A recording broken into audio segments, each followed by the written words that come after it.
지금 우리가 살펴보고 있는 게 율법주의 열매에 대해서 살펴보고 있습니다.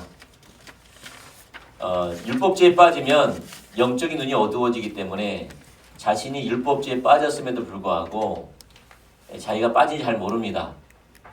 마치 잠을 자는 사람은 자신이 잠잘 줄 모르는 것처럼 자기가 깰 때야 내가 잠을 잤구나 라고 알 수가 있는 것이죠. 마찬가지로 우리가 참된 성경이 말하는 참된 신앙생활을 할 때 내가 지금까지 자고 있었구나 라는 것을 알게 돼요. 그런데 우리가 율법주의에 내가 빠졌는지 빠져 있지 않는지 알 수 있는 좋은 어떤 어떤 수단이 있어요. 그게 바로 열매입니다. 율법주의 열매. 그래서 우리 삶 속에 율법주의 열매가 있으면 빠진 겁니다. 무슨 말이냐? 하나님과 실제적인 교제를 하지 않는 겁니다. 하나님과 실제적인 교제를 뭔가가 대신한 겁니다. 우리가 말씀드린 것처럼 거짓신앙체 율법주의에 빠졌다는 말은 이런 말입니다. 그러니까 인격체신 예수님과의 실제적인 교제인데 예수님을 위해서 하나님을 위해서 하는 의식이 그 자리를 대신하는 겁니다. 우리 인격체신 예수님과 교제하면서 예수님께서 가르쳐 주신 경험한 알게 된 예수님을 아는 것인데 우리는 성경이 말하는 예수님에 관해서 아는 것을 예수님을 아는 것이라고 착각하고 믿습니다. 그리고 우리는 성령님과 교제하며 성령님의 인도하심을 따라 올바른 자세와 태도로 순종하며 따라가야 되는데 우리는 하나님을 위해서 하나님이 명령하신 종교적인 규례와 규칙을 잘 지키는 것으로 내가 하나님을 잘 따라가고 있고 신앙생활을 잘한다고 착각하는 겁니다. 다시 말해서 인격체신 하나님을 대신하는 겁니다. 인격체신 하나님을 대신해서 믿고 의지하고 인격체신 예수님을 성령의 조명으로 알고 경험으로 알아야 되는데 이론이 대처하고 성령님과 교제하면서 올바른 자세와 태도로 동행해야 되는데 하나님께서 말씀하신 몇 가지 규례와 규칙을 지키는 것으로 하나님과 동행하는 것처럼 착각해버리는 이게 바로 율법주의입니다. 그래서 그런 율법주의에 빠지면 나타난 특징은 하나님과 교제하지 않기 때문에 특징이 뭐냐? 영적인 우월감과 상습적인 죄책감입니다. 반드시 그렇게 나타납니다. 그래서 아담과 하와가 하나님은 변하지 않았어요. 하나님은 늘 첫날할 때에 아담아 하와야 이름 부르면서 다가왔습니다. 늘 한결같이. 아담과 하와가 타락한 후에도 똑같이 찾아왔어요. 누가 문제냐? 아담과 하와가 숨어버렸습니다.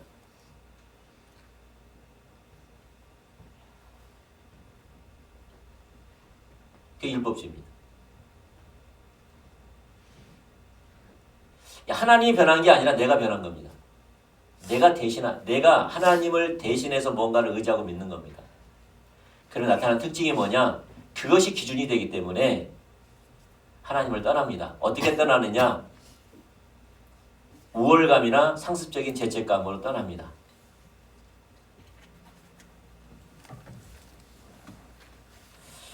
그 다음에 율법주의에 빠지면 열매가 뭐냐? 안일함입니다. 안일함.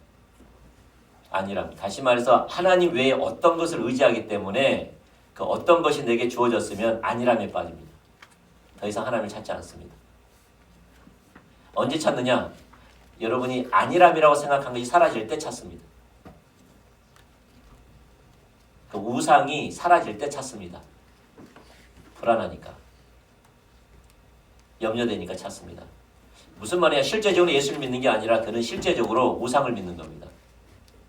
하나님 외에 어떤 것을 의지하고 믿고 신뢰했던 겁니다. 그래서 반드시 율법주의에 빠지면 안일함이라는 게 있습니다. 사도 바울은 안일함이 없었습니다. 왜? 그분 자신이 목적이었기 때문에. 그분 자신이 그의 배고픔이었기 때문에 늘 한결같이. 다윗도 하나님 자신이 유일한 목적이기 때문에 시편 27편 4절에도 내가 바라는 한 가지 일, 내가 그것을 구하리니, 일평생에 단 한 가지를 구하리니 내가 여호와의 집에 거하며 그의 아름다움을 바라보며 그의 성전에서 사모하는 것이라.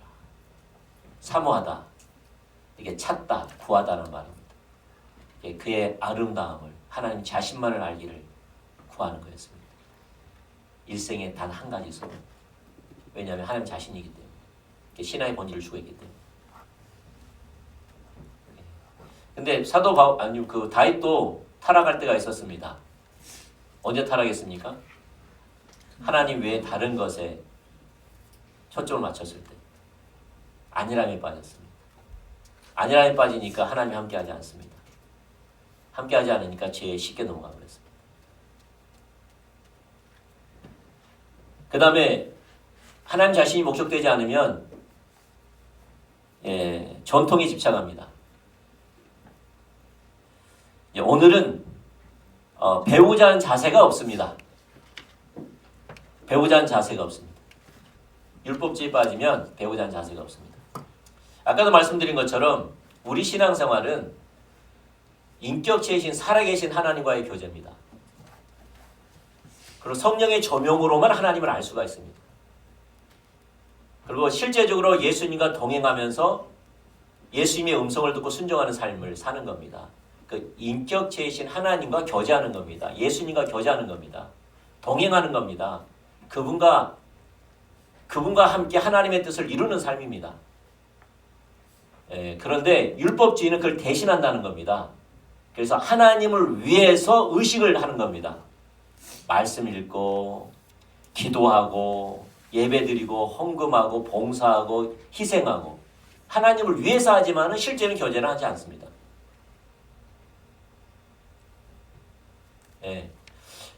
그리고 하나님을 성령의 조명으로 성령님과 교제하면서 비춰지고 깨달아지고 경험돼야 되는데 하나님에 관한 이론이 안다고 해서 내가 하나님을 알고 하나님을 믿는다고 생각하기 때문에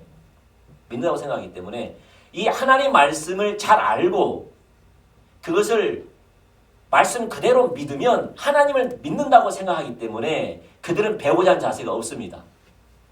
그게 바리새인들이었습니다. 바리새인들. 그들은 누구보다 하나님 말씀을 잘 알았고 누구보다 하나님의 말씀 안에 참된 진리가 있다는 사실을 깨달았고 누구보다 하나님 말씀이 소중하고 신뢰하고 의지하고 말씀이 말하는 그 하나님을 신뢰했기 때문에 나는 어린아이의 선생이요 무지한 자의 빛이요 그들의 선생이라고 스스로 믿었어요. 그래서 그들은 너무나 잘 알고 있었기 때문에 그들은 하나님을 알고 하나님을 믿는다고 생각했어요. 근데 특징이 뭐죠? 그들에게는 배우자는 자세가 없는 거예요. 다시 말해서 하나님 말씀을 실제로 내가 살고 있느냐에는 초점을 맞추지 않았어요. 이론에 관한 것이지 실제로는 살지 않았어요. 그래서 이렇게 말하죠. 마태복음 23장 3절과 4절 말씀. 자, 같이 읽어볼까요? 시작. 그러므로 무엇이든지 그들이 말하는 바를 행하고 지키되 그들이 하는 행위는 본받지 말라. 그들은 말만 하고 행하지 아니하며 또 무거운 짐을 묻고 사람의 어깨에 지우되 자기는 이것을 한 손가락도 움직이지 하려 하지 아니하며 그들은 말만 하고 행하지 않는다. 그들은 말만 하고 행하지 않는다. 로마서 2장 21절 시작. 그러므로 다른 사람을 가르치는 내가 내 자신은 가르치지 아니하느냐. 도둑질하지 말라 하는 내가 도둑질하느냐. 그러니까 하나님의 말씀을 잘 알고 믿고 의지하기 때문에 자신은 신앙생활 잘한다고 생각한 거예요. 그렇기 때문에 그들에게 필연적으로 따라온 게 뭐냐? 배우자 한 자세가 없는 거예요. 배우자 한 자세. 배우자 한 자세는 하나님 말씀을 자기의 삶에 실제로 사는지 적용하는 겁니다. 하나님 말씀을 자신에게 비춰보는 겁니다. 남에게 비춰보는 게 아니라 자신에게 비춰보는 겁니다. 그 말씀이 내가 실제인지, 그 말씀이 내가 실제로 살고 있는지. 그래서 예수님의 선포는 뭐냐? 하나님은 인격체이고 살아계신 분이신데 내가 사셨던 것, 내가 사는 것처럼 너희도 살아라는 겁니다. 예수님이 하나님과의 실제적인 교제를 했고 예수님이 하나님이 말씀하시면 순종하는 삶을 통하여서 하나님의 능력이 나타나고 하나님 뜻이 이루어진 것처럼 너희도 그러한 삶으로 살으라고 초청하는 겁니다. 그게 천국 복음입니다. 하나님 나라의 백성으로의 초청입니다. 초청. 그런데 그 시대나 지금의 시대나 하나님의 이 천국 복음으로 초청을 받은 사람은 많으나 초청에 응한 사람이 많지 않다라는 거예요. 그 당시에 바리새인들은 초청을 받았습니다. 예수님의 삶을 초청을 받았습니다. 하나님 나라 백성의 삶으로의 초청을 받았습니다. 근데 그들은 응하지 않았습니다. 왜 응하지 않았느냐?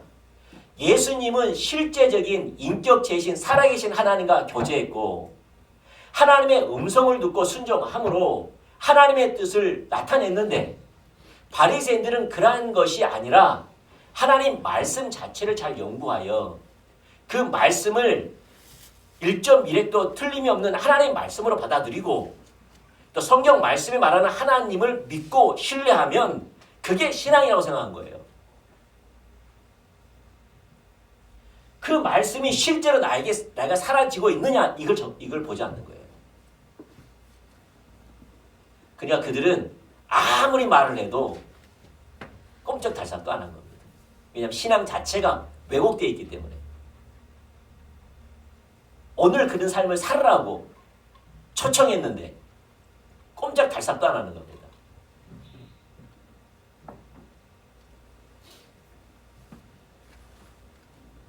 그래서 하나님이 함께 하시고 하나님이 은혜를 주신 분은 어떤 사람이냐? 배우자 하는 자세입니다.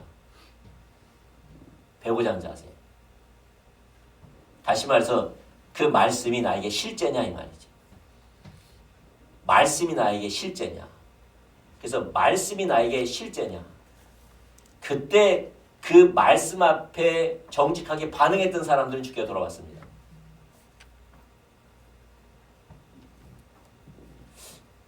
근데 이게 어두워진 사람들은 주께 돌아오지 않았습니다. 그래서 이사야 66장 1절과 2절의 말씀 보면 하나님이 어떤 사람과 함께 하는가 나와 있습니다. 읽어보죠. 시작.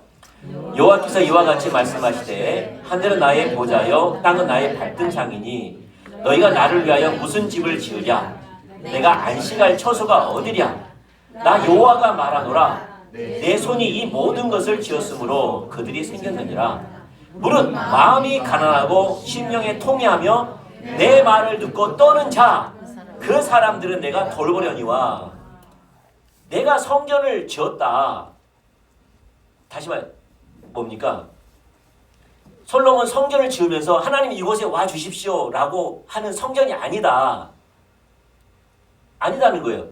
다시 말해서 하나님이 이 말씀은 어떤 내용이라면요. 솔로몬이 성전 말씀을 성전을 지은 다음에 하나님을 만난 사건입니다. 그러면서 이 성전에 대해서 이야기해 주는 겁니다.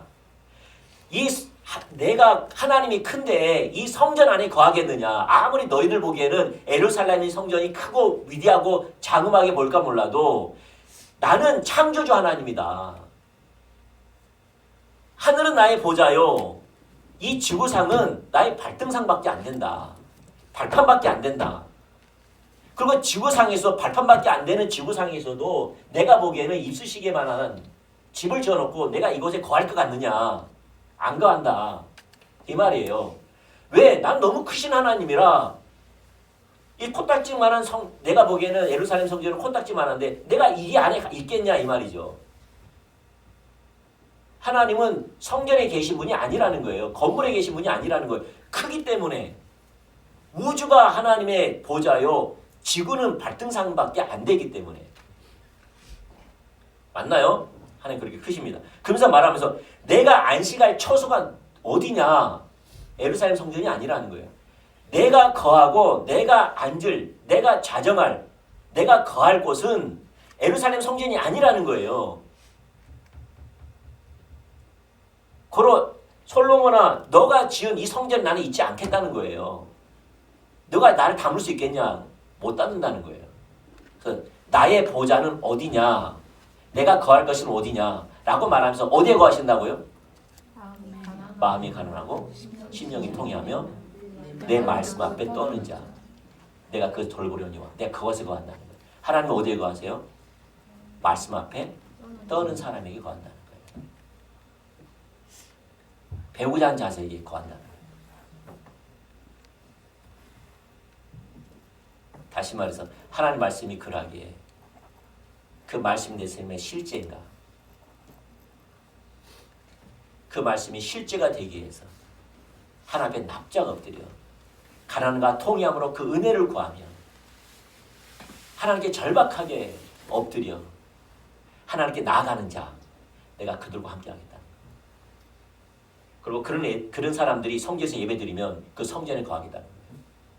근데 그런 사람들이 없으면 성전에 거하지 않겠다는 거예요.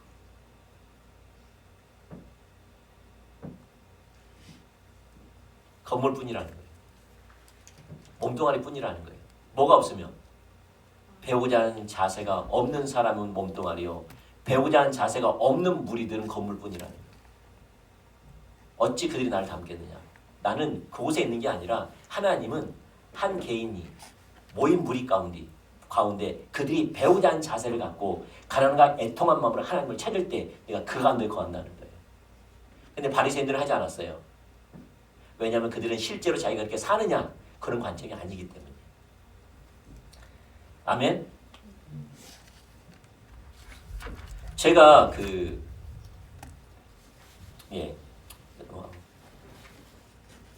여러분 우리 신앙생활의 인격이신 예수님입니다.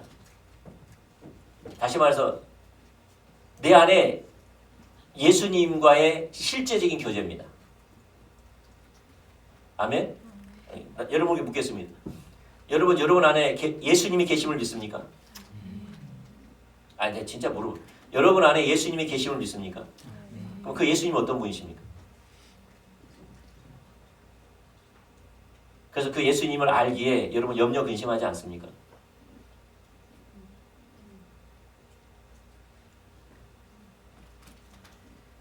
여러분 안에 예수님이 어떤 분이시기에 그 예수님을 항상 인식하고 그분이 나를 인도해 가시고 그분 나의 왕이시고 나의 주이시고 그분을 신뢰하며 그분의 음성을 들으며 그분을 따라가며 여러분 부르신 모든 곳에서 나는 죽고 예수가 사는 그 실제가 되어지는 그 실제로 사십니까? 안다면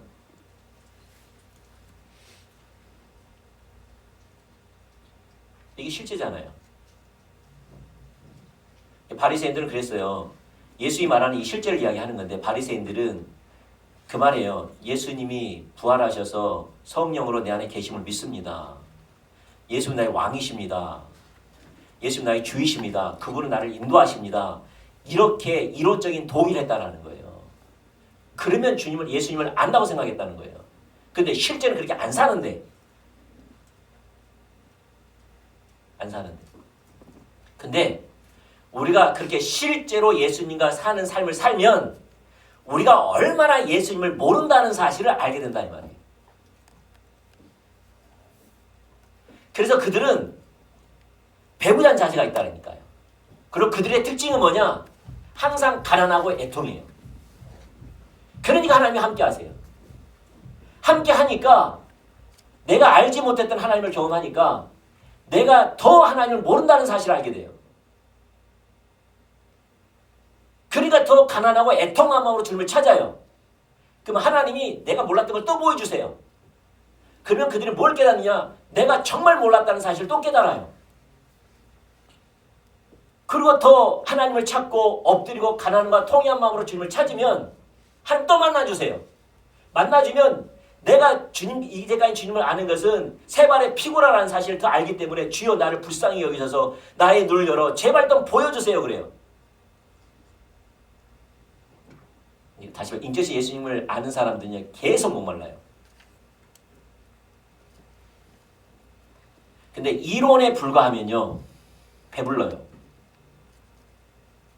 안다고 생각하니까. 특징이 뭐냐? 가난함과 애통함이 없어요. 배우자는 자세가 없어요. 안 찾아요. 그게 특징이에요. 안 찾아요. 무슨 안 찾아요? 절박하게 안 찾아요.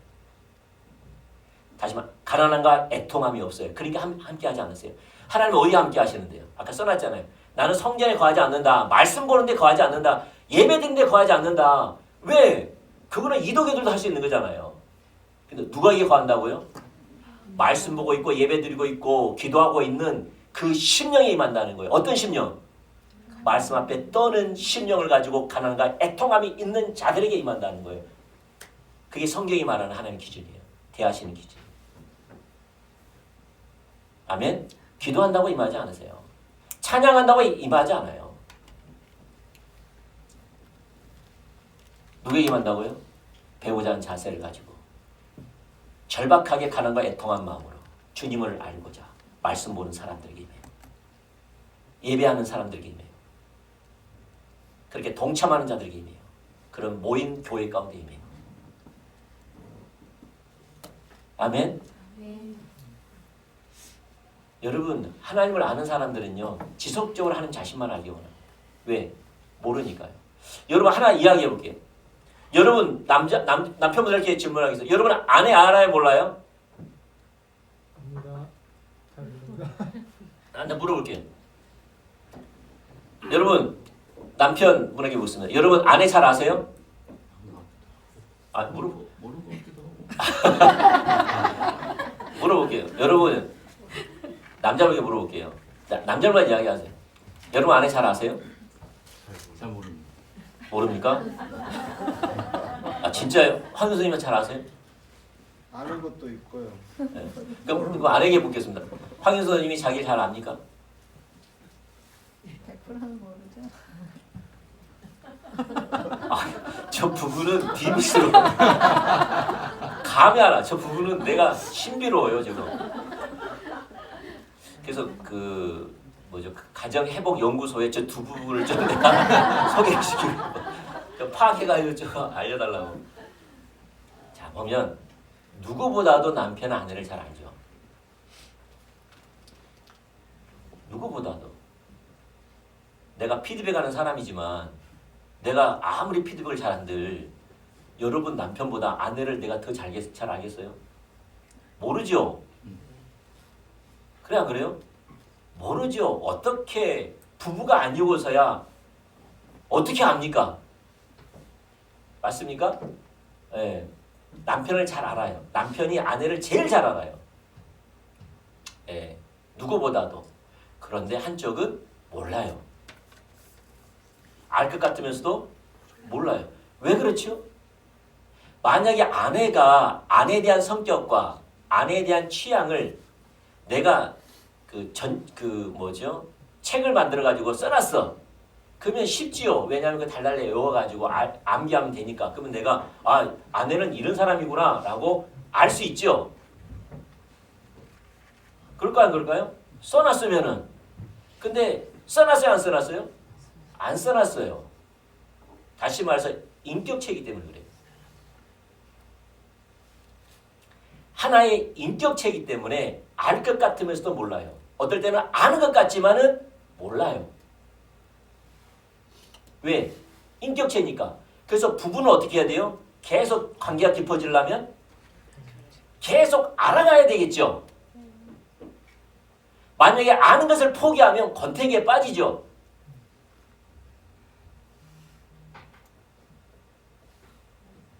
그러겠죠. 관계에 문제가 발생하겠죠. 마찬가지예요. 여러분이 하나님을 모른다는 말이 아니라 하나님을 알면 알수록 모른다는 겁니다.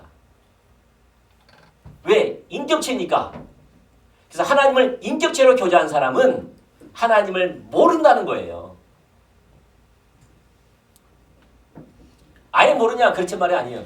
자기가 아는 거에 비하면 성경이 말하는 하나님을 모른다는 거예요. 이게 관계입니다. 관계 있는 사람만 가질 수 있는 배우자는 자세예요. 그러니까 그들은 항상 가난하고 애통해요. 하나님 알게 해주세요. 나는 너무 모릅니다. 사도 바울이 뭐라고 말하냐? 빌립보서 3장 7절과 21절 읽어보겠습니다. 잘하셨네요. 체크하셨나요? 내 문자 안 드렸는데. 추가한 거라. 같이 한번 읽어보죠. 시작. 그러나 무엇이든 오늘 우리 혜진 자매가 이거 한 건데, 야 이거 참 잘했다. 이따 한번 하세요. 기도 사이. 자, 시작. 그러나 무엇이니 내게 유익하던 것을 내가 그리스도를 위하여 다 해로 여길 뿐더러 또한 모든 것을 해로 여김은 내 주 그리스도 예수를 아는 지식이 가장 고상하기 때문이다. 내가 이것을 위하여 모든 것을 잃어버리고 배설물로 여김은 그리스도를 얻고 그 안에서 발견되려 함이니 내가 가진 의는 율법에서 난 것이 아니요 오직 그리스도를 믿음으로 말미암는 것이니 곧 믿음으로 하나님께로부터 난 의라. 내가 그리스도와 그의 부활의 권능과 그 고난의 참여함을 알고자 하여 그의 죽으심을 본받아 어떻게 해서든지 죽은 자 가운데서 부활에 이르러 하노니 내가 이미 얻었다 함도 아니요 아직 온전히 이루었다 함도 아니라 오직 내가 그리스도 예수께 잡힌 바 된 그것을 잡으려고 달려간다. 사도 바울은 예수님을 알고자 하는 것을 방해하는 것을 손해로 여겼어요. 그걸 멈추게 하는 것을. 다시 말해서 과거에 그 많은 하나님의 영광, 그 많은 사역, 그 능력, 그 영향력, 이걸로 배부름을 느껴서 오늘 하루 내가 예수님만을 알기를 갈망하고 배고픈 것을 방해한다면 이게 손해라는 거예요. 이게 나에게 피해를 준다는 거예요. 그런 각오였다는 거예요. 하나님이 주신 놀라운 은혜였음에도 불구하고 이것이 오늘 나에게 배우자 하는 자세를 가지고 가난함과 통회하는 마음을 사라지게 한다면 이건 나에게 해를 끼친 거라는 거예요.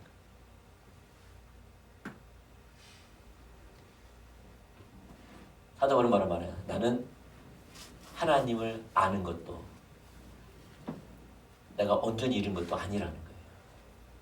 근데 빌립보서는 여러분 아시죠? 옥중서신 중에 하나예요. 사도 바울의 영적 상태가 최고조에 이르렀을 때예요. 그때 뭐라 말해요? 나는 예수님을 알기만을 작정한다. 그리고 내가 알았던 예수님은 잡았다는 도 아니요 얻었다는 도 아니요 안다는 것이 아니라 나는 지금도 배고프다는 거예요. 사도 바울의 말년인데 왜 그런 줄 아세요? 인격체이기 때문에. 여러분 인격체신 예수님과 교제하면 알 것 같으면서 모르는 거예요. 근데 그런 사람은 누구보다도 남편이 아내를 잘한 것처럼 잘 알아요. 그렇죠.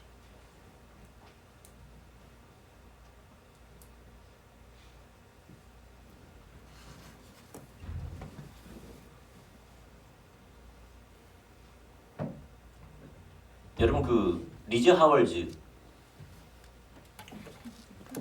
위대한 중보기도자 리즈 하월즈 책 있지. 그 막판에 보면은 뭐라고 나와 있으면 리즈 하월즈가 치매가 걸립니다. 마지막에. 그 위대한 진짜 성령이 한 사람인데 정말 예수님처럼 사도 바울처럼 살아갔던 사람입니다.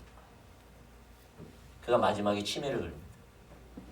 치매가 걸렸는데 그가 죽었습니다.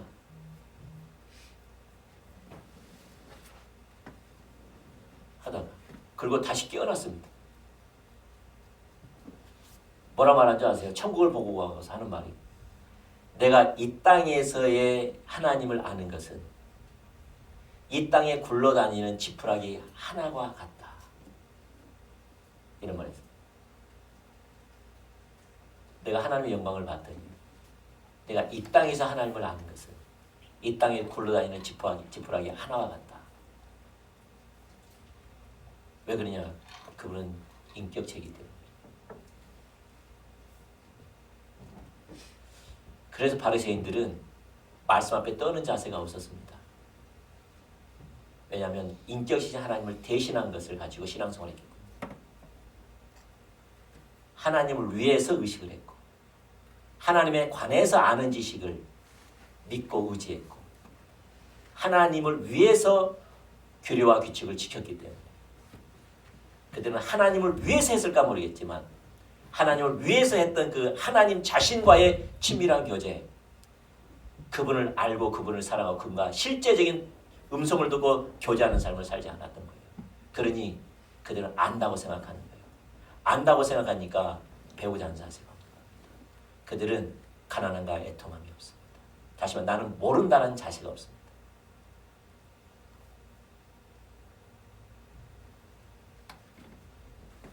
내가 모른다는 사실을 모르고 있는 겁니다. 주님과 교제하면 나는 모른다는 사실을 알게 될 겁니다. 그래서 배우지 않는 자세로 주님 알게 해주세요. 주님 알게 해주세요. 제발 좀 알게 해주세요. 말씀을 통해서, 설교를 통해서, 피드백을 통해서, 모든 걸 통해서 알게 해주세요. 난 너무 하나님을 모릅니다. 주님 이걸 통해서 나를 가르치시려고 합니까? 저걸 통해 나를 가르치시려고 합니까? 제발 날 좀 가르쳐 주십시오. 그러면서 가난함과 애통한 마음으로 구할 때 하나님을 구하게 은혜를 주시는데 함께 해주시는데 만나 주시는데 왜 만나지 없느냐? 배우지 않는 자세가 없기 때문에. 왜 배우지 않는 자세가 없느냐? 하나님 외에 어떤 것을 추구하기 때문에. 그렇습니다. 자, 율법이 빠지면 또 하나의 특징, 형식적인 예배입니다. 형식적인 예배. 그래서 율법주의로 타락하면 예배가 항상 형식적인 예배가 됩니다. 예배가 형식적인 예배가 됩니다. 우린 새 시대를 살펴볼 건데 새 시대 가운데 특이한 점이 있을 겁니다. 찾아보십시오. 이사야서 29장 13절. 자, 시작. 주께서 이르시되 이 백성이 입으로는 나를 가까이 하며 입술로는 나를 공경하나 그들의 마음은 내게서 멀리 떠났나니 그들이 나를 경외함은 사람의 계명으로 가르침을 받았을 뿐이라. 에레미야서 12장 2절. 시작. 주께서 그들을 심으심으로 그들이 뿌리가 박히고 장성하여 열매를 맺었거늘 그들의 입은 주께 가까우나 그들의 마음은 머니이다. 마태복음 15장 7절과 9절 말씀. 시작. 애식하는 자들아 이사야가 너에게 말하여 잘 예언하였도다. 일러스되 이 백성이 입술로는 나를 공경하되 마음은 내게서 멀도다. 사람의 계명으로 교훈을 받아 가르치니 나를 헛되이 경배하는도다 하였느니라 하시고. 새 시대의 특징이 뭐죠? 입술뿐인 예배라는 거예요. 다시 말해서 입술뿐인 형식적인 예배라는 겁니다. 형식적인 예배.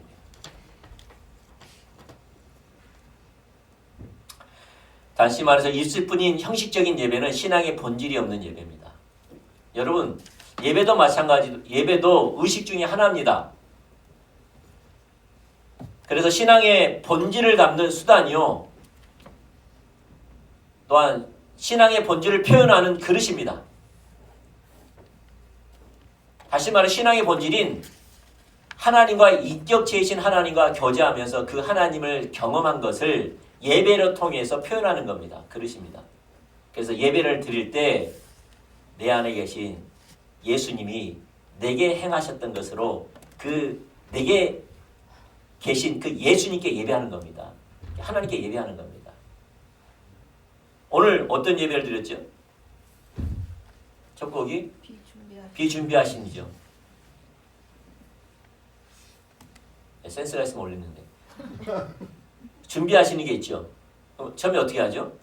우리 주는 위대하신. 다시 말해 우리 주는 위대하며 능력이 많으시도다. 이렇게 찬양할 때 내 안에 계신 예수님이 나의 삶에서 그분은 위대하고 그분은 능력이 많은 분으로 알고 있을 때에만 예배가 합니다.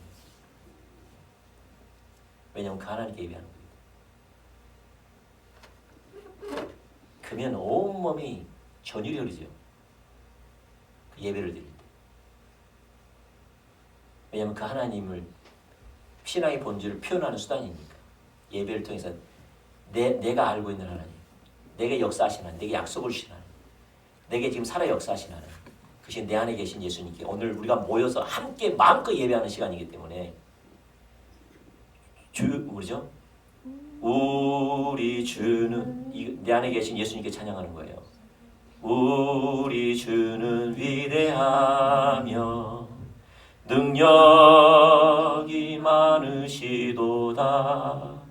그의 지혜 무궁하며 인자는 영원하도다.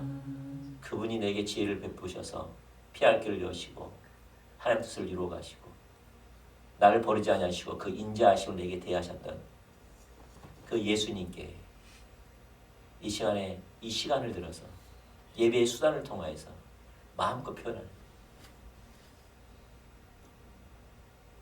살아계신 인격제이신 오늘 이 예배를 받고 싶어서 내게 역사하셨던 겁니다.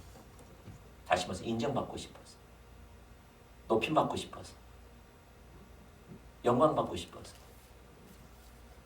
영화롭게 하고 싶어서 예배받고 싶어서 하신 겁니다. 주님, 내가 온 마음을 향해서 가는 예배합니다. 잘 들으십시오. 그래서 예배하는 겁니다. 전율이 흐릅니다. 머리부터 발끝까지 전율이 흐릅니다. 왜냐하면 담는 거기 때문에. 또 표현하는 겁니다. 다시 말해서 그걸 통해서 예수님을 아는 수단입니다. 찬양하면서 주님은 나의 위대하신 분이십니다. 나의 능력이십니다. 나의 지혜이시고 나의 인자이십니다. 주님 더 알게 해주세요. 주님 더 알게 해주세요. 비춰주세요. 그렇게 살고 싶습니다. 더 내 삶을 드리고 싶습니다. 도와주세요. 라는 찾는 수단이에요. 같이. 예배를 함과 동시에 하나님을 찾는 거예요. 이러면 하나님께서 나를 압도하시죠. 근데 입술 뿐 예배는 그게 없어요. 그들은 순서와 절차를 소중히 여깁니다. 명령과 규례와 법도를 지키는 것에 초점이 있습니다. 이런 하나님을 예배하고 이런 하나님을 만나고 그래서 하나님의 기준이 보이고 뜻이 보이고 납작 엎드려서 더 구하고 주님으로 충만케 되어지고 그 주님을 더 사랑하고 싶고 내 삶을 드리고 싶고 그래서 은혜를 절박하게 구하고 이런 하나님과의 만남이 없고 처음부터까지 절차를 정성을 다해 드리는 것에 초점이 있습니다. 땡치고 말씀 읽고 기도하고 성시교도하고 그 다음에 뭐합니까? 대표기도하고 성가대하고 말씀 전하고 축도하면은 정성을 다해 한치의 오차도 없이 완벽하게 드리면 하나님이 받을 거라고 생각하는 거예요. 그리고 돌아가면 하나님께 온전한 예배를 드렸으니까 내 삶에 복 주실 거라고 생각해요. 함께 하시고 은혜로 함께 하시고 나를 돌보실 거라고 생각해요. 그게 정확히 율법주의고 기복신앙이에요. 그게 정확하게. 뭐는 없냐? 신앙의 본질은 없는 거예요. 뭐만 있느냐? 예배의 순서, 예배의 절차 이것을 마음을 다해 뜻을 다해 이 프로그램 이게 프로그램이라고 하거든요. 예배 프로그램.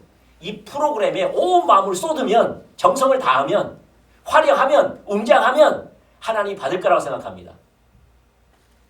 이게 죽은 전통주의입니다. 뭐가 없는 신앙의 본질이 없는 하나님과의 만남이 없는 예배. 그러면서 그의 심각성을 전혀 모르는 이게 바로 입술뿐 예배, 형식적인 예배입니다. 이것을 로이드 존슨 목사님은 죽은 전통주의라고 합니다.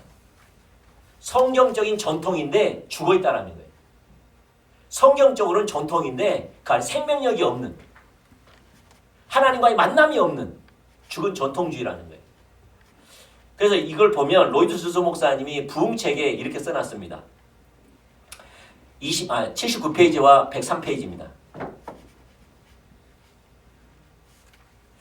이런 사람들의 종교나 예배는 생명력이 있는 것이 전혀 없습니다. 그들은 아무것도 기대하지 않습니다. 아무것도 얻지 못하고 아무 일도 일어나지 않습니다. 하나님의 집에 가지만 하나님을 만날 생각도 하지 않습니다. 하나님을 기다린다는 마음도 없습니다. 예배 시간에 어떠한 일이 일어날 수 있다는 생각조차 하지 않습니다. 아니, 우리는 주일 아침마다 언제나 그러한 일을 하고 있습니다. 그것이 관례가 되어 있습니다. 그것이 습관입니다. 그저 그렇게 하는 것이 옳은 일인 것처럼 생각합니다. 하나님께서 갑자기 자기 백성들에게 찾아오셔서 그들에게 임하시고 하나님의 성전에서 사람들 존재 전체가 사로잡힘을 당하고 하나님께서 가까이 계시다는 것을 인식하고 하나님의 능력을 느낄 수 있는 것, 그러한 일들이 일어날 수 있다는 것을 전혀 생각하지 않습니다. 모든 것이 그저 형식적이고 그저 모든 것이 잘 되어 간다는 식으로 자만에 빠져 있는 모습입니다. 교회가 부흥을 맞지 않을 때에 성가대를 강조하게 되고 성가대를 강조한 것뿐만 아니라 돈을 주어 성가대를 사오기도 합니다. 또 성가대에 있는 독창자들을 돈 주고 사오기도 합니다. 그리고 회정들은 가만히 앉아서 듣기만 합니다. 성가대가 그들을 위해서 노래를 부릅니다. 이것은 성령을 소멸하는 것입니다. 더 나아가서 오늘날 여러분들은 교회 생활에 있어서 매우 두려운 성향을 띠는 것이 프로그램이라는 것을 주목하십니까? 모든 것이 다 짜여져 있습니다. 어느 한 지점을 향하여 모든 일들이 행해져야 한다는 것은 저도 압니다. 그러나 분명히 우리는 성령을 소멸하는 위험에 처해 있습니다. 모든 항목이 미리 정해져 있고 시간이 주어져 있습니다. 어느 시점에 시작하여 어느 시점에 마쳐야 한다는 것은 다 되어 있습니다. 목회를 하는 제 친구 가운데 어떤 이들은 나에게 이렇게 말합니다. 주일마다 다른 교회에 가서 순회 설교를 하면 할수록 이러한 일을 더 많이 발견한다는 것입니다. 복음적인 교회에서마저 강사로 오는 목사에게 순서가 적힌 종이를 준다는 것을 저는 반복적으로 듣습니다. 그리고 그 문자 그대로 그 앞에다가 그 순서지를 놓고 그대로 행할 것을 종용합니다.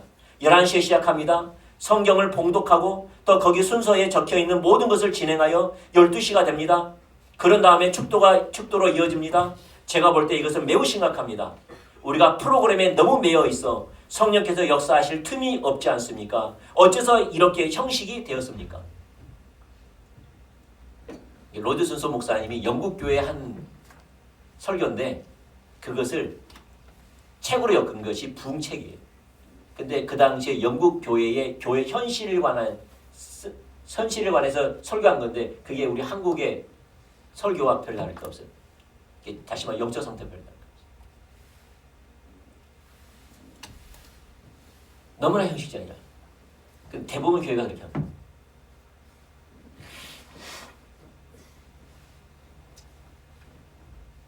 왜 그렇게 되느냐? 율법주의는 하나님을 대신한 어떤 것을 추구하기 때문에 의식이 본질을 대체하기 때문에 그래서 하나님을 향해서 정성을 다해 힘을 다해 성경이 말한 그대로 의식을 지키면 하나님 받을 거라고 생각합니다. 그리고 하나님 만난 거라고 생각합니다. 복 주실 거라고 생각합니다. 이게 정확히 말하는 영국교회의 현실이었습니다. 무슨 말이냐? 신앙의 본질이 없는 입술뿐 예배, 형식적인 예배를 합니다.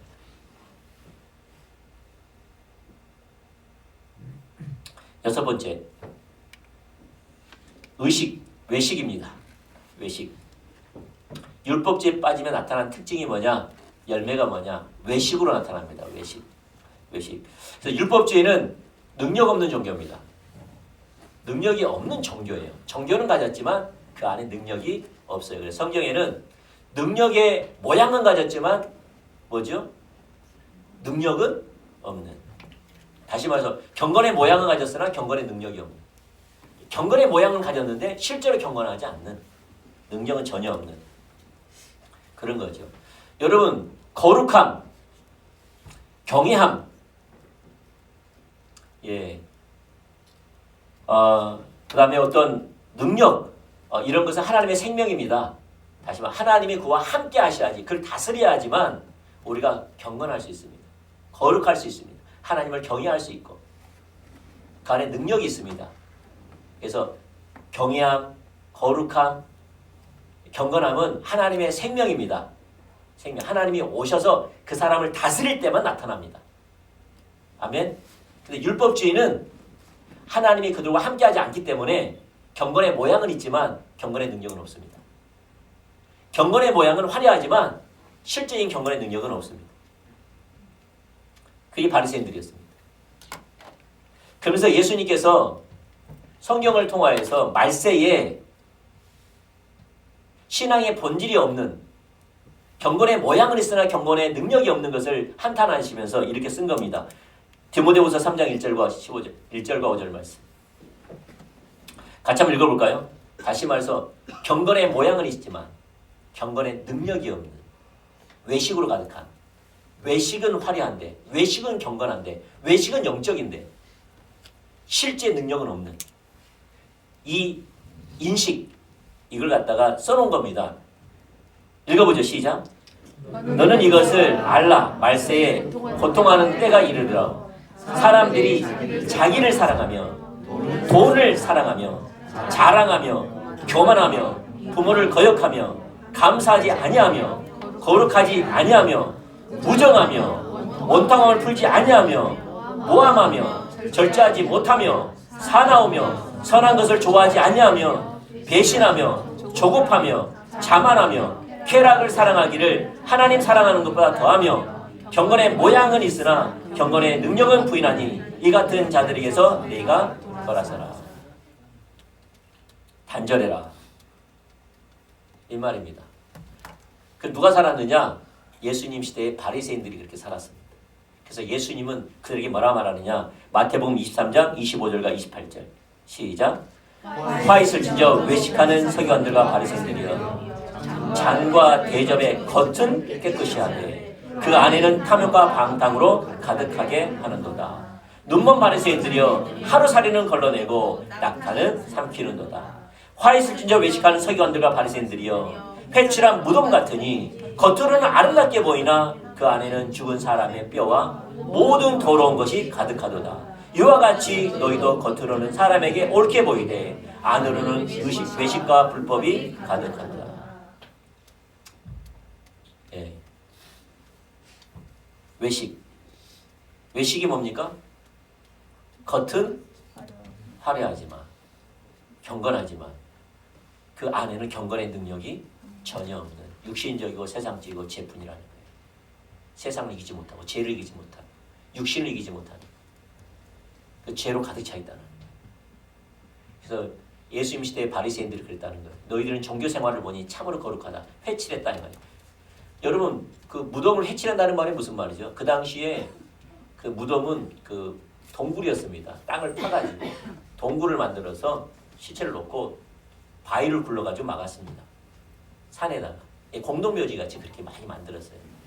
그 무덤이니까 좀 흉하게 보이니까 어떻게 했습니까? 회를 칠했어요. 하얀 회를 칠하니까 이 음침하고 이 공포스럽고 어둡고 이런 그 무덤이 어떻게 보여요? 회를 치고 하얗게 보이니까 보기 좋은 거예요.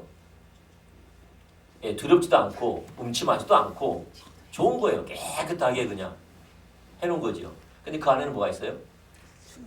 죽은 시체 썩은 것밖에 없는 거죠. 그게 회칠한 무덤이라고 하는 거예요. 바리새인들은 그 안에는 썩어 있는 것들이 가득한데 그 모양은 회칠했다. 경건하게 보인다. 이 말이죠.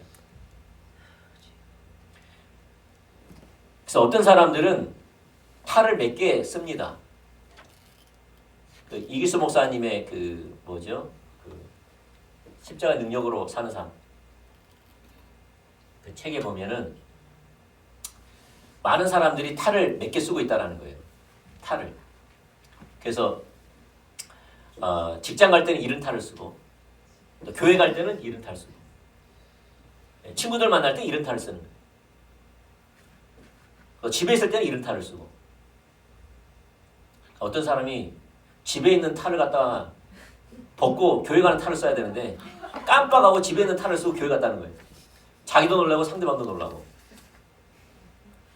교회 갈 때 어떤 탈을 써야 되는데 경건한, 인자한, 아름다운 언어, 성경적인 언어, 친절함, 상냥함, 이 탈을 쓰고 갔어야죠.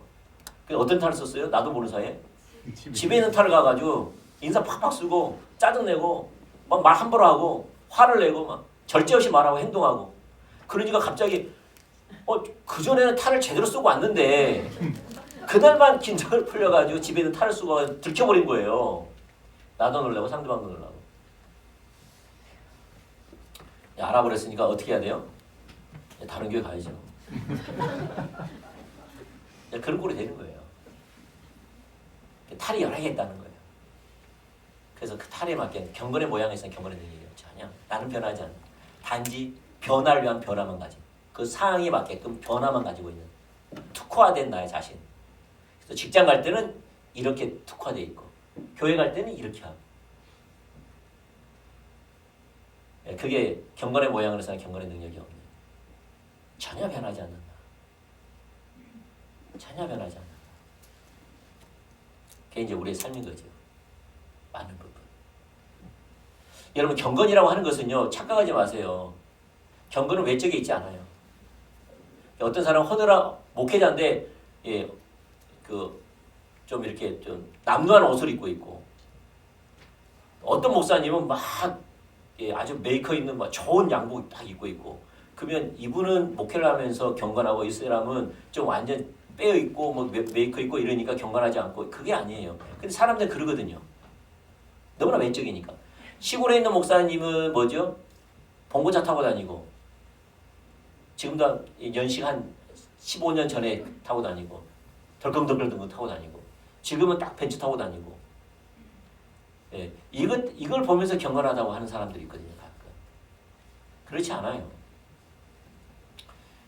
저는 둘 다 괜찮습니다. 다 괜찮습니다. 근데 어떤 목사님은요.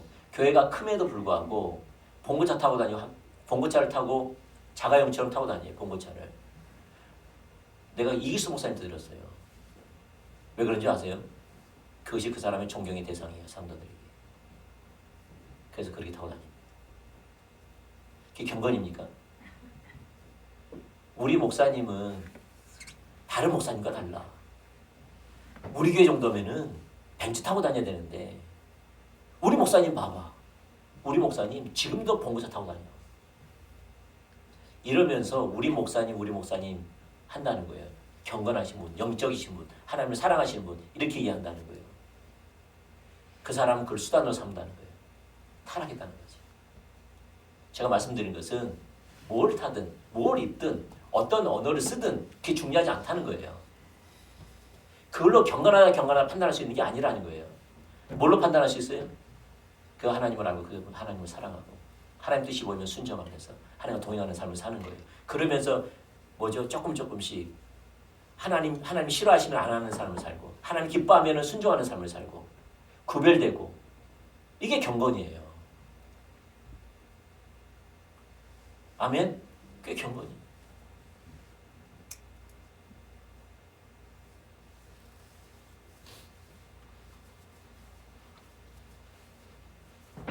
그래서 여러분 율법주의에 빠지면요 자기 자신은 안 변합니다. 뭐만 변하느냐? 겉만 변합니다. 율법주의에 빠지면 그게 주된 특징입니다. 그래서 바리새인들은 사람들 만나면은 상석에 앉기를 좋아했고요. 옷은 길게 하기 원했고요. 옷의 견문은 넓기를 원했고요. 사람들에게 위험 있게 보기를 원했어요. 경건하게 구별되게 보기 원했어요. 근데 그 속은 뭐가 있었죠? 미움, 시기, 질투, 원망, 불평, 사나움, 혈기 이걸로 가득 차 있었어요. 근데 하나님을 속일 수 없다는 거예요. 그러므로 하나님 그와 함께하지 않았어요. 자, 7번째 실제가 없습니다. 실제. 여러분 율법주의에 빠지면요 영적인 눈이 어두워지거든요. 영적인 눈이 어두워집니다. 그래서 예수님이 바리새인들에게 그들의 영적인 눈이 어두워졌다고 이야기하면서 소경이라고 이야기합니다. 참 많이 나옵니다. 마태복음 23장 16절, 19절, 24절, 26절 다 나와 있습니다. 16절만 읽어보겠습니다. 시작. 화이스전 눈먼 인도자여 너희가 말하되 누구든지 성전으로 맹세하면 아무 일 없거니와 성전에 금으로 맹세하면 지킬지라 하는도다. 여기서 뭐라 말하죠? 눈먼 인도자여 소경이라고 이야기합니다. 그러니까 율법주의에 빠지면 영적인 소경이 됩니다. 육적인 소경은 자신이 눈물었다는 것을 압니다. 육적인 소경은 누가 말하지 않아도 내가 눈물었다는 걸 압니다. 근데 영적 소경은 자신이 눈물었다는 사실을 모릅니다. 영적 소경은. 근데 바리새인들은 본다고 하지만 예수님은 보지 못했다고 이야기합니다. 로마서 2장 9절과 19절과 20절 시작. 맹인의 길을 인도하는 자여 어둠에 있는 자의 빛이요 율법에 있는 지식과 진리의 모범을 가진 자로서 어리석은 자의 교사여 어린아이의 선생이라고 스스로 믿으니. 여기 보면 바리새인들 스스로는 소경이라고 이야기하지 않죠. 자기를 뭐라고 말합니까? 도리어 맹인들을 인도하는 사람이다. 그 다음에 그 어둠에 있는 자들을 나는 어둠 자리가 아니라 나는 빛이다. 이렇게 이해합니다. 자기는 본다고 이야기하는 겁니다. 예수님은 못 본다고 하고 자기는 본다고 하는 겁니다. 차이가 뭡니까? 뭘 보고 예수님은 못 본다고 그러고 바리새인들은 본다고 하는 걸까요? 뭘 보고? 뭘 보고? 예수님은 그들이 알고 있는 것만큼 실제로 사느냐 안 사느냐를 보는 거예요. 바리새인들은 실제로 사는가가 아니라 내가 얼마만큼 성경적인 이해가 정확한지, 그걸 내가 얼마만큼 의심 나이 없이 그걸 믿고 있는지, 신뢰하는지, 이걸 보는 거예요. 예수님은 뭘 보는데? 실체. 너가 알고 있는 그것을 실제로 사느냐 안 사느냐, 이걸 보는 건데, 이런 관점에 봤을 때 안 살고 있으니 너희 눈 멀었다라는 거예요. 그게 하나님의 관점과 바리새인들의 관점의 주된 특징이었어요. 그들은 본다 하였지만 실제로 보지 못했어요. 왜요? 안 살고 있으니까. 실제로 안 산 것은 눈 먼 겁니다. 모르는 겁니다. 그런다면 우리는 얼마나 눈 머냐 이 말이죠. 제가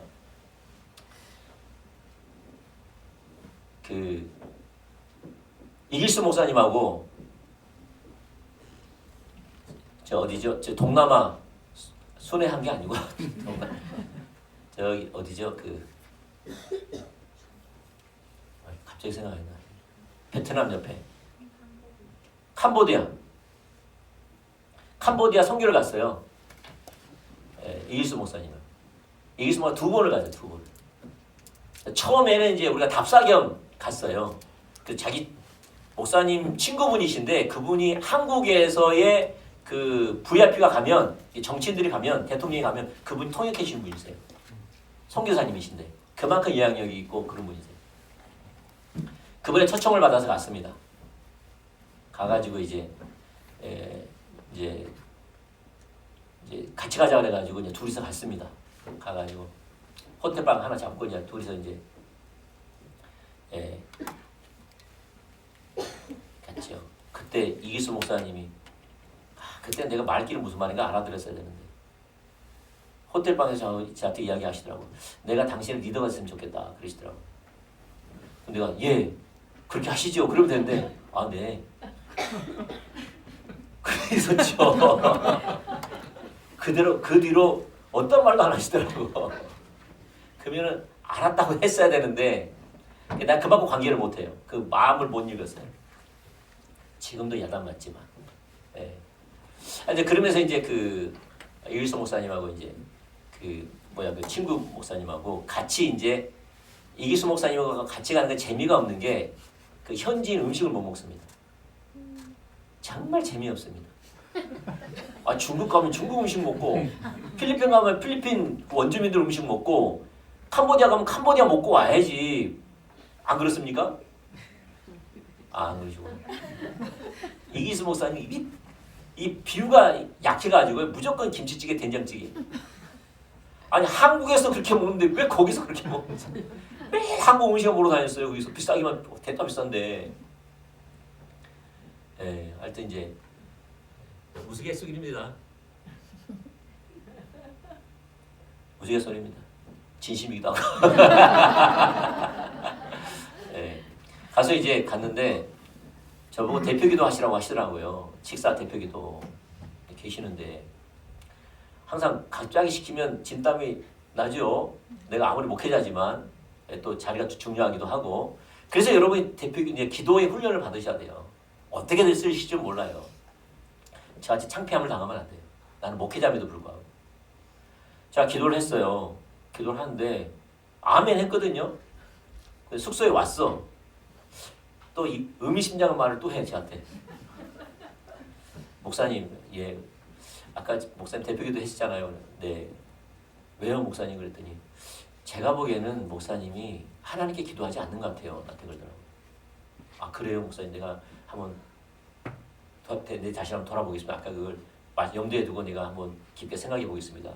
그랬어요. 그리고 내가 아까 그 식사했던 것을 내가 숙소에 해서 목사님 잠깐 방을 비우길 내가 스스로 내가 해봤어요. 똑같이 딱 그 느낌 그대로 해서 기도를 하는데 그 말이 맞더라고요.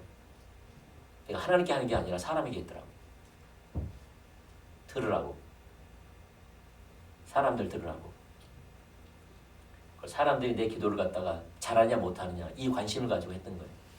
하나님과 관계에서 하나님이 뭘 원하시는지 어떻게 이루어지길 원하시는지 그 보이면 그것이 이루어달라고 기도하고 그걸 기도했어야 되는데 하나님 앞에 기도했어야 되는데 내가 사람한테 기도한 거예요. 내가 하나님께 기도했으면 그렇게 안 했을 거거든요. 내가 하나님께 했어요. 들으라고 하는 거죠. 기도도 누구 들으라고? 성도들 들으라고. 네 옆에 사람 들으라고. 간증하듯이 영향력을 행사하려고. 하나님께 안 하면서. 하나님께 했으면 그렇게 했겠어요? 아니죠. 진짜 겸손한 마음으로 긍휼과 자비를 구하며 하나님 앞에 면전 앞에 서서 중심을 다한 예배를 드리고 기도를 했겠죠. 그걸 이야기하는 거예요. 어떤 사람은요 사람에게 합니다. 호소합니다. 하나님께 안 합니다. 저와 같이 찬양도 사람한테 합니다. 하나님께 했으면 그렇게 안 할 건데 진짜 살아계신 하나님 내 앞에 계시는데 그 영광의 하나님 내 앞에 계시는데 그 하나님께 내가 예배할 건데 그러면 내가 어떻게 그렇게 예배할 수 있으며 그러한 자세와 그러한 태도로 어떻게 그럴 수 있단 말입니까?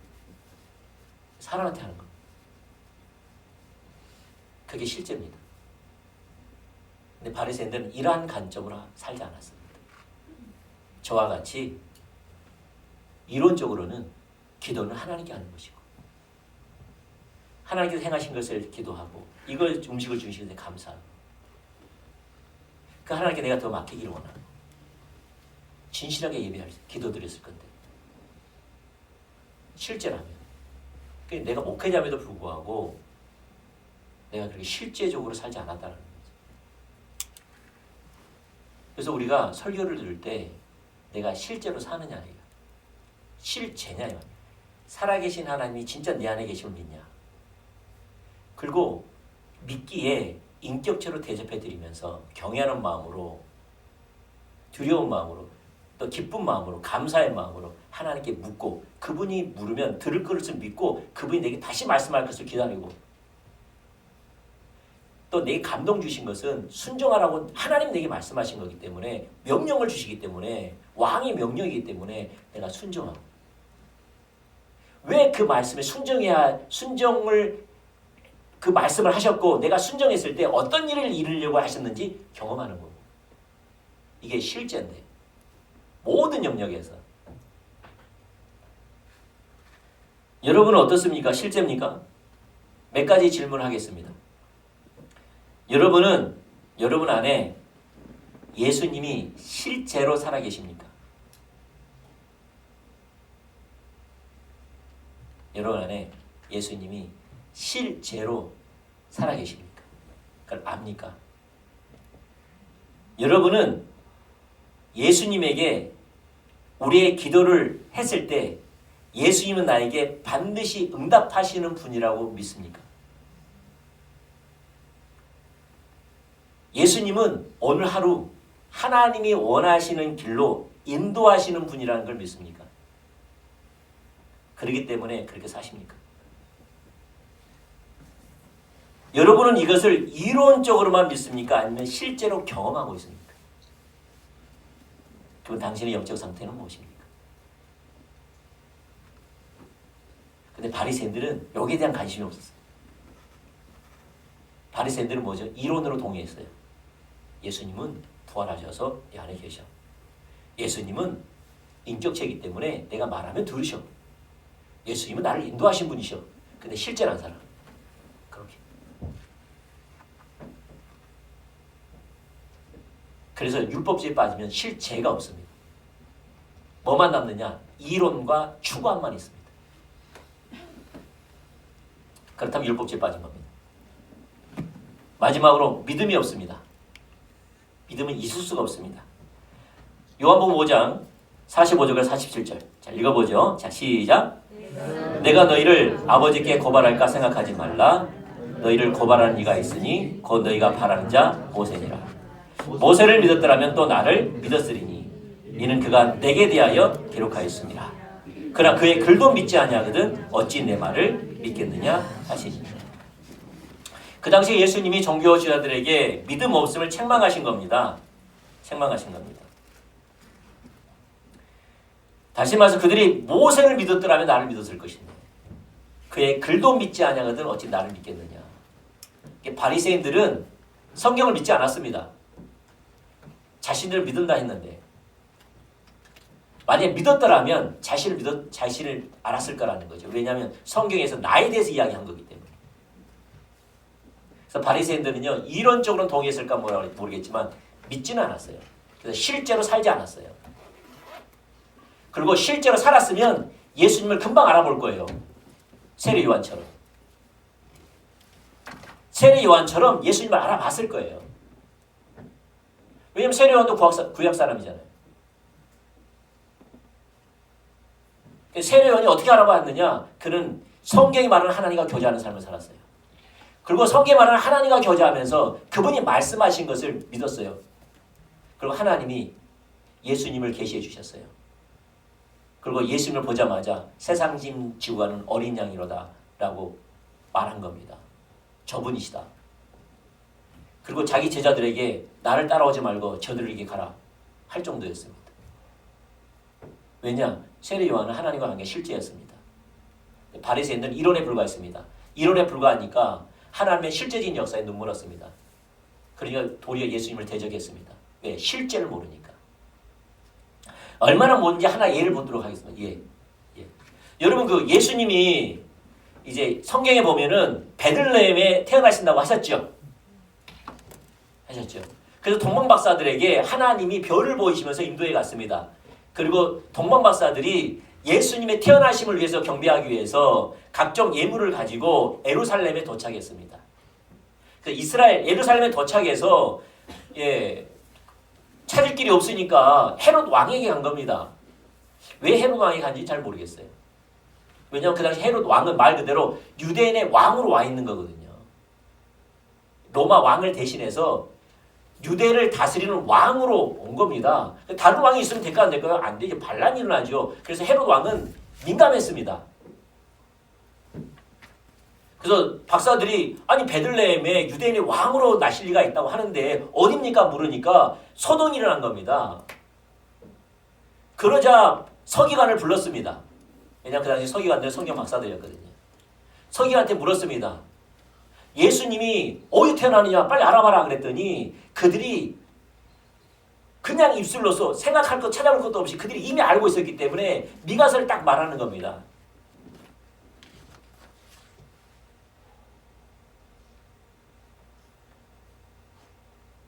(2장 5절부터 6절) 말씀. 아니 마태복음 2장 5절에서 6절 말씀. 그들이 말하는 겁니다. 읽어보 시작. 이르되 유대 베들레헴이 오니 이는 선지자로 이렇게 기록된 바 또 유대 땅 베들레헴아 너는 유대 고을 중에 가장 작지 아니하도다. 내게서 한 다스릴 자가 나와서 내 백성 이스라엘의 목자가 되리라 하였습니다. 정확히 알았지요. 왕이요 유대의 성경에 의하면은 유대 베들레헴에 왕으로 나실 유대의 왕으로 나실 메시아가 온다고 합니다. 라고 보고한 겁니다. 그랬더니 헤롯 왕이 동부 박사들에게 말하기를 혹시 찾거든 내게 말을 해라. 내가 가서 경배하리라. 없애려고 한 거죠. 그거 누구죠? 동방 박사들은 찾으러 나갑니다. 만나죠. 근데 여기서 주목해야 할 사실이 하나가 있어요. 뭡니까? 성경 말씀을 그렇게 믿고 의지하고 신뢰했던 서기관들은 따라가지 않았어요.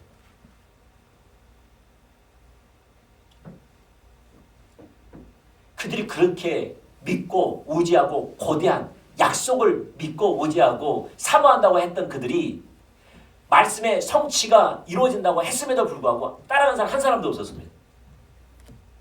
왜? 그들은 실제로 믿지 않았습니다.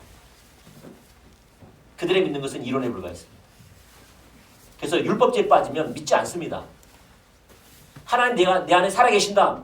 믿습니다 하지만 실제로 믿는 삶을 살지 않습니다. 실제로 안 삽니다. 내 안에 계신 예수님이 왕이시다. 예수님은 창조주시다. 우리의 길이시다. 우리의 생명이시다. 진리시다. 유일한 샬롬이시다. 말을 해도 그분을 따라가고 그분을 사모하고 그분과 닮은 삶을 살지 않습니다. 믿음이 없습니다. 그가 가지고 있는 것은 이론에 대한 동의입니다. 막연한 겁니다. 한마디로 말해서. 실제적으로 역사하지 않고 막연한 겁니다. 이론에 대한 동의니까.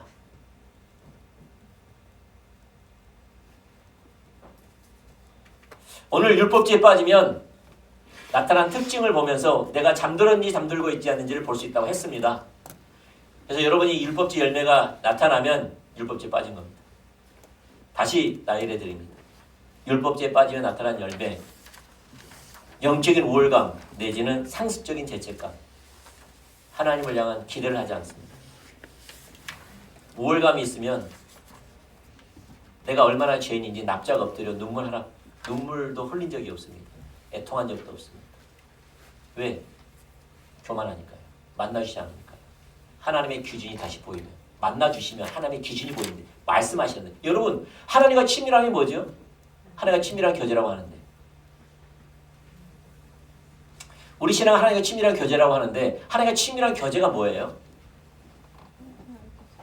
여러분 요한복음에 보면, 요한복음 10장에 보면은 가지 포도나무에 비유하면서 내 안에 거하라, 친밀한 가운데 거하라고 말하면서 뭐라고 말합니까? 내가 말하면, 하나님의 뜻이 보이면 순종하라는 거예요. 그게 예수님 안에 거하는 거예요. 친밀함이에요. 무슨 말입니까? 하나님과 친밀한 가운데 거하면, 하나님이 내게 말씀하시면 내가 순종하는 삶을 통하여서 하나님과 친밀한 교제를 나누는 거예요. 아멘. 근데 율법주의에 빠지면 하나님과의 친밀한 교제에 관심이 없다 보니까 말씀하시잖아요. 말씀하시면 하나님의 기준이 보이면 내가 하나님의 기준 가운데 얼마나 멀어져 있는지, 얼마나 기준 가운데 멀어져서 하나님을 아프게 하는지, 죄 가운데 있는지, 얼마나 파괴를 가져왔는지, 얼마나 하나님의 진노가 내 가운데 있는지, 그 회개의 눈물이 나고 애통해지고, 그렇지만은 여전히 나를 사랑하시고 나를 이끌어 가시고 힘주실 하나님을 바라보면서 또 눈물을 흘리면서 감격하고 기뻐하며 주님으로 충만케 해서 돌아가는 거죠. 근데 세리와 기도했던 바리새인은 이것이 없이 돌아갔다는 거예요. 왜? 영적인 우월감이 있으니까 하나님 만나지 않았어요. 하나님과의 만남이 없으니까 자기 죄가 안 보이고 하나님 뜻이 안 보이고 하나님의 성품이 안 보이고 회개를 하지 않았어요. 그래서 영적인 우월감 있는 사람들의 특징은 뭐냐? 회개하지 않습니다. 다시 말해서 영적인 우월감의 특징이 뭐냐? 회개가 없습니다. 눈물로 애통하면서 회개하지 않습니다. 그것은 하나님을 떠나도 떠난 지 오래된 겁니다. 왜? 제가 신앙생활 잘하고 있는데 무슨 회개를 할 겁니까? 그래서 예배를 통해서 하나님 못 만나고 내려가는 겁니다. 그리고 못 만나고 내려간지도 모릅니다. 왜? 그들은 교리에 관심이 있기 때문에, 아, 박성철 목사님 설교 들었지요? 아, 저거 내가 알고 있구나. 아, 내가 추구하고 있는 건데, 아, 내가 잘 알고 있구나. 그리고 돌아갑니다. 내가 그렇게 살고 있는 자는 살고 있고 실제로 열매를 맺고 있는 자는 돌아보지 않습니다. 그렇게 했더라면 하나님 만나주셨을 것 같아요. 율법주의에 빠지면 영적인 우월감과 상습적인 죄책감입니다. 둘 다 예수님 못 만납니다. 그 다음에 안일함입니다.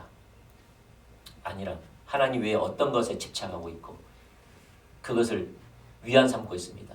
그리고 그것이 있기 때문에 안 찾습니다. 어떤 사람은 평안함을 갖고 있으면, 평안함이 있으면 안 찾습니다. 하나님이 함께한 줄 알고. 라오디아 교회처럼. 하나님은 문 막혀 있는데 그가 떠난 지 오래됐는데. 안일함. 전통에 집착합니다. 배우자 하는 자세가 없습니다.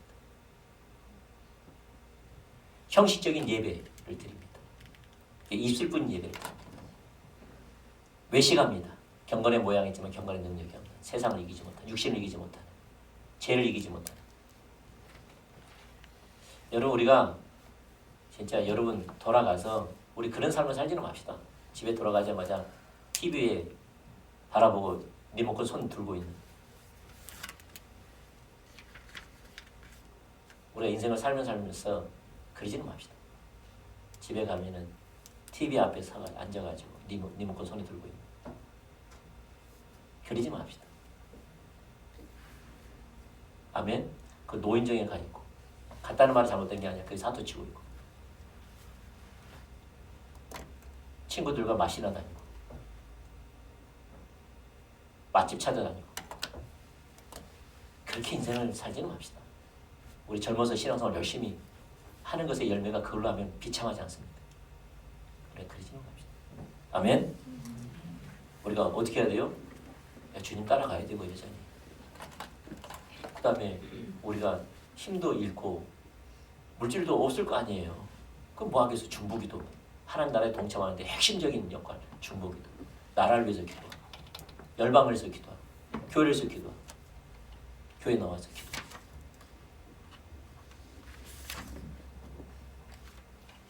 외식이죠. 그 다음에 실제가 없습니다. 그 다음 믿음이 없습니다. 이게 있으면 우리가 율법주의에 빠진 특징입니다. 우리 이걸 보면서 우리가 하나님께 나아가기를 축복합니다. 기도하겠습니다. 자, 다 함께 기도했으면 좋겠습니다. 이 시간 기도할 때는 여러분 안에 계신, 살아계신 예수님께 기도하는 겁니다. 여러분 안에 계신, 살아계신, 인격체이신, 나의 왕이신, 나의 주이신, 실제로 나를 모든 걸 알고 계신 그 하나님께 기도하는 겁니다. 예수님, 내 평생에 예수님만 섬기기 원합니다. 내 평생에 예수님만 알기를 원합니다. 내 평생에 예수님이 사셨던 삶을 나를 통해서 살아주십시오. 나는 죽고 예수가 사는 삶. 예수님, 나를 통하여서 하나님 나라를 가져와 주십시오. 내가 주님을 따르기 원합니다. 주님을 닮기를 원합니다. 주님을 알기 원합니다. 주님만 섬기기를 원합니다. 이 시간 은혜로 가며 나가기 원합니다. 기도하시겠습니다. 주님 역사해 주세요.